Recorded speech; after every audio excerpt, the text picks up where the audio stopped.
Hello बच्चों, good morning.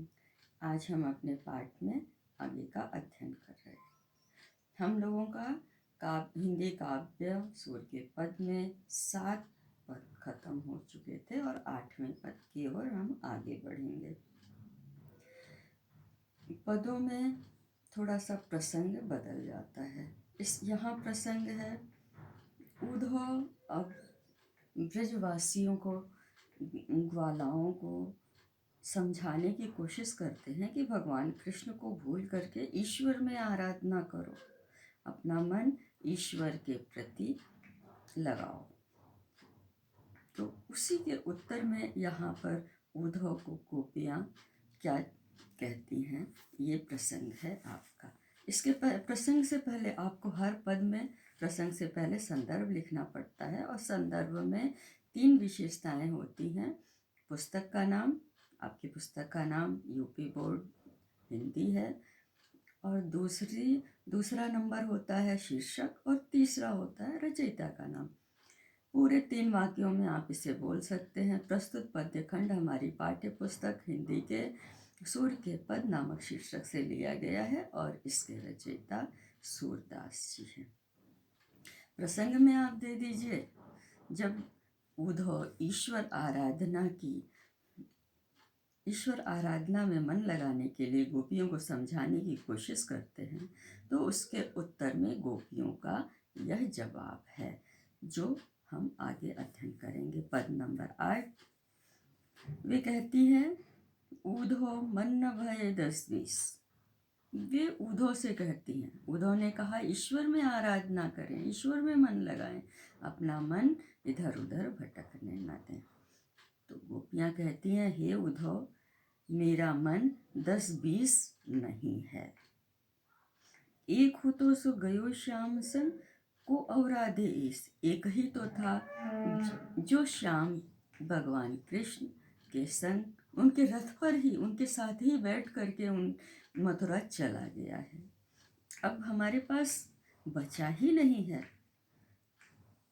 जिससे हम किसी दूसरे ईश्वर की आराधना करें। इंद्र शिथिल भई केशो बिनु, ज्यों देहि बिनु शीस। उदाहरण क्या देती हैं, ये इंद्रियां, ये शरीर बिल्कुल निर्बल शक्तिहीन हो गया है। और कैसा शक्तिहीन हो गया है? जिस तरह से शरीर धड़ में सिर को अलग कर दिया जाए और वह शिथिल पड़ जाता है, उस समान हम शिथिल, कमजोर, निर्बल हो गए हैं। आशा लाग रहती मन श्वासा, जीवहि कोटि बरिस। आशा लगी हुई है कि कभी तो कृष्ण से हमारी मुलाकात होगी, और इसी कारण बस सांस बची है, और इसी आशा को लेकर के हम करोड़ों बरिस तक जी जाएंगे। तुम तो सखा श्याम सुंदर के सकल जोग के ही, हे उद्धव, तुम श्याम सुंदर के तो बड़े ही सुंदर मित्र हो और सभी प्रकार से ज्ञानी हो।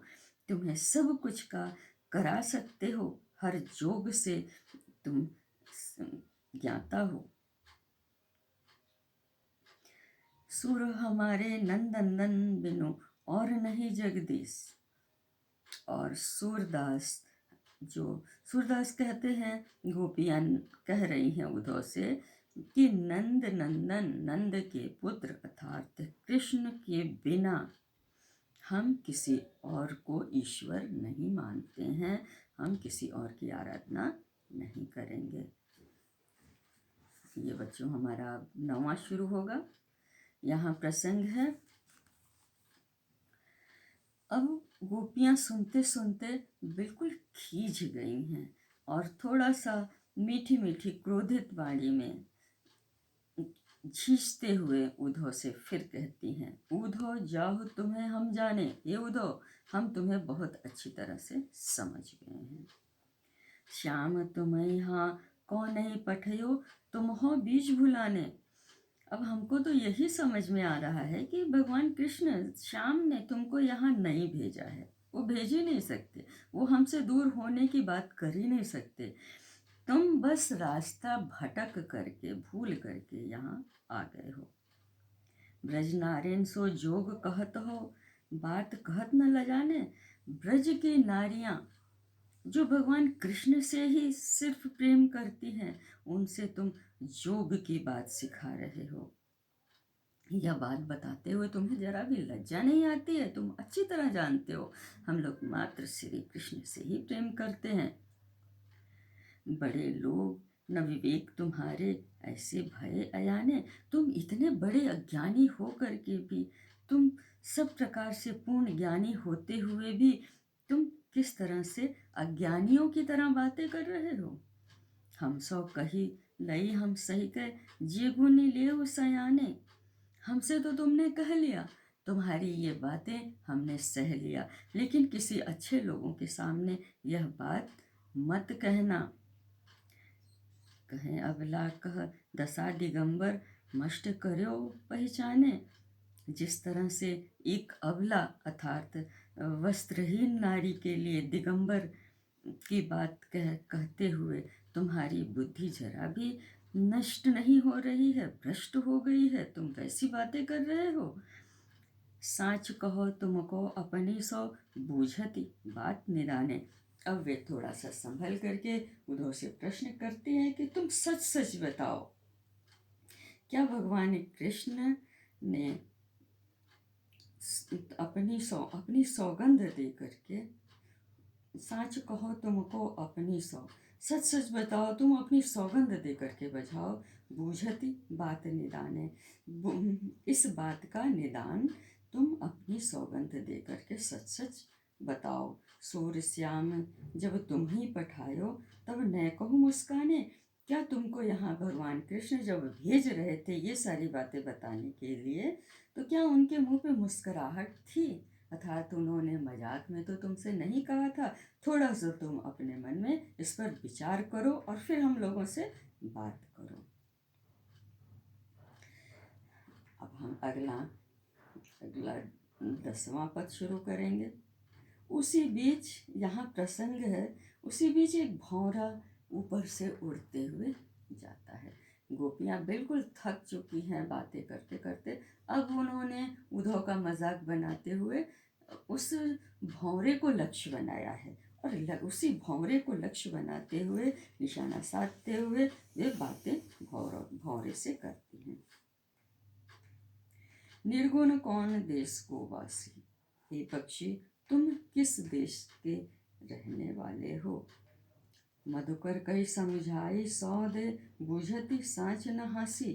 हे मधुकर, हे पक्षी, तुम सचमुच मुझे सौगंध दे करके इस बात को बताओ, इसको हंसी मत समझो। को है जनक, कौन है जननी, कौन नारी को दासी। कौन तुम्हारा पिता है, कौन तुम्हारी माता है, कौन स्त्री है और कौन तुम्हारी दासी है। कैसे वरन वेश है कैसो, किहि रस में अभिलाषी। कैसा वर्ण है, गोरा है काला है, कैसे वेश हैं, कैसे कपड़े पहनते हैं, कैसो किहि रस में अभिलाषी, और किस रस में वे प्रेम करते हैं, किस तरह से उन्हें आनंद मिलता है। पावो पावै गोपुन कियो आपनो, जोरे करेंगे घासी। और अगर जो तुमने हमसे झूठ बोला तो उसका पाप के फल का भागी तुम अवश्य बनोगे। अगर जो तुमने हमसे झूठ बोला, हमसे मजाक किया। इस तरह से गोपियाँ उन्होंने उनको बहुत ही खिंचाने की कोशिश की है। सुना तो मौन हमें रयो बावरो, सूर सब मत नासी। गोपियों की इन सारी बातों को सुन करके वहाँ खड़े उद्धव मौन शांत पागलों जैसे अपने को महसूस कर रहे हैं। उनकी सारी बुद्धि, सूरदास जी कहते हैं कि उनकी सारी बुद्धि नष्ट हो गई है। बच्चों, 10वें के बाद हम 11वें प्रसंग पर आते हैं। यहाँ आपका प्रसंग अब बदल जाता है। यहाँ माता देवकी को संदेश देने के लिए रास्ते में बैठी हुई माता यशोदा हर राहगीर से प्रार्थना करती है। बचपन से माता यशोदा ने बालक को पाला था, कैसे खिलाया, कैसे पिलाया, क्या उनकी आदत थी, ये सब सोच लेकर के मन में अत्यंत दुखी है। और उधर से जाने वाले, मथुरा को जाने वाले हर राहगीर से वो बताने की कोशिश करती हैं कि देवकी के पास हमारा पुत्र जो है उसको क्या आदत है, जरा भी दिक्कत न हो, इसलिए वो हमारा संदेश उनसे जाकर के कहिए। ये आपका इसमें प्रसंग से अवतरित है ये पद। शुरू करते हैं। संदेशो देवकी सो कहियो। माता यशोदा राहगीरों से कहती हैं कि मेरा यह संदेश माता देवकी से जरूर कह देना। हाँ तो धाई तुम्हारे सुत की माया करत ही रही हूँ। वैसे मैं तो तुम्हारे पुत्र की पालने वाली माता हूँ, लेकिन हमेशा ही उसके प्रति हमारे मन में अपने पुत्र के समान ही प्रेम भरा रहेगा, जो हट नहीं सकता है। यद्यपि टेव तुम जानते उनकी, तो वही कहीं आवे। अगर जो तुम उस बालक की, मेरे बालक की, मेरे पाले हुए बालक की, जिसका पालन पोषण हमने किया है, उसकी आदतों को तुम जानती रहती तो हमें जरा भी चिंता नहीं थी और हमें कुछ भी बताने की ज़रूरत नहीं थी। और बताना जरूरी है, इसलिए हम चिंतित हैं।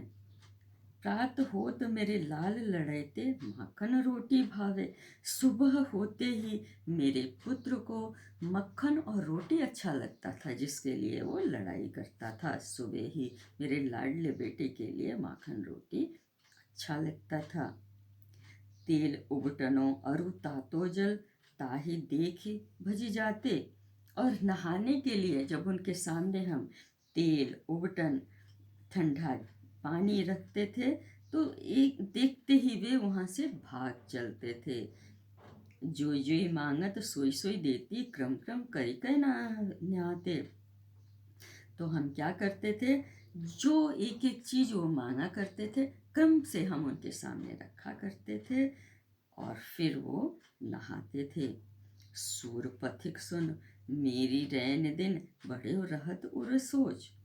हे पथिक, हे राही, सूरदास जी कहते हैं कि माता यशोदा पथिक से कहती है, हे पथिक, हे राही, दिन रात मेरी चिंता बढ़ती ही जा रही है। मेरा हृदय सोच सोच करके परेशान रहता है।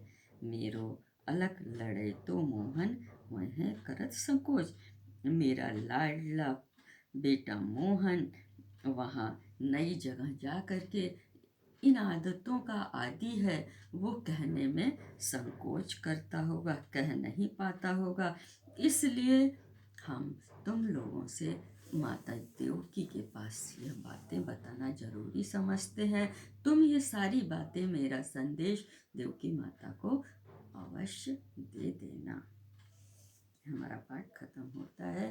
ठीक है बच्चों, अगला पाठ फिर हम अगले दिन शुरू करेंगे।